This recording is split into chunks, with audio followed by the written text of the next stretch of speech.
అగ్ని జ్వాలలో దోషివై నిలిచావా. మీతో మీ ఆత్మతోను వందరుగాక. ప్రీత యోహాను గారు రాసిన పవిత్ర సువిశేషములోని భాగము. ప్రభువా మీకు మహిమ కలుగునుగాక. యోహాను సువార్త 2వ అధ్యాయము 13వ వచనం నుండి 21వ వచనం వరకు. యోహాను సువార్త 2వ అధ్యాయము 13వ వచనం నుండి 21వ వచనం వరకు.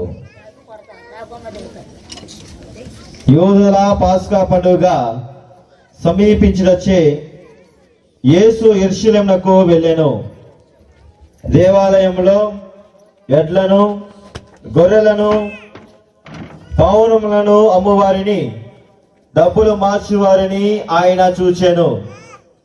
ఆయన త్రాళ్లతో కోటాపేని గొర్రెలను, ఎడ్లను అన్నిటినీ ఆలయము వెలుపలకు తోలెను. డబ్బులు మార్చువారి నాణెములను చిమ్మివేసి బలలను పడద్రోసెను.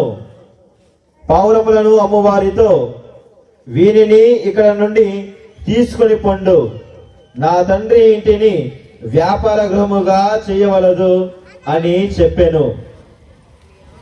నీ గృహమునందు నాకు గల ఆసక్తి నన్ను దహించును అని లేఖనమునందని వాక్యము శిష్యులకు అప్పుడు తలంపునకు వచ్చెను.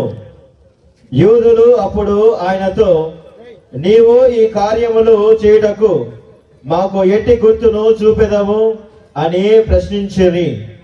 అందుకు యేసు, ఈ ఆలయమును మీరు పడగొట్టుడు, నేను దీనిని 3 రోజుల్లో లేపుదును అని వారికి సమాధానమిచ్చాను. ఈ ఆలయ నిర్మాణమునకు 46 సంవత్సరములు పట్టినది. నీవు దీనిని 3 రోజుల్లో లేపగలవా అని యూదులు తిరుగా ప్రశ్న వేసిరి. కానీ వాస్తవముగా ఆయన పలికినది తన శరీరము అను ఆలయము గురించియే. ఇది క్రీస్తు సువిశేషము. ఓ ప్రభువా, ఈ కానుకలను నీ సమ్ముఖమునకు తెచ్చి ఉన్నాము. పవిత్రాత్మ ద్వారా వీరిని పవిత్రపరచ ప్రతిమాలు కొనుచున్నాము. ఈ విధమున ఇవి మా ప్రభువును నీకు అందుకొని నీకు కృతజ్ఞతావందనములు చెప్పి స్తుతించి త్రుంచి శిష్యులకిచ్చుచు ఇట్లనెను, మీరందరూ దీనిని తీసుకొని భుజింపుడు, ఏలయన ఇది మీ కొరకు అప్పగింపబడనున్న నా శరీరము.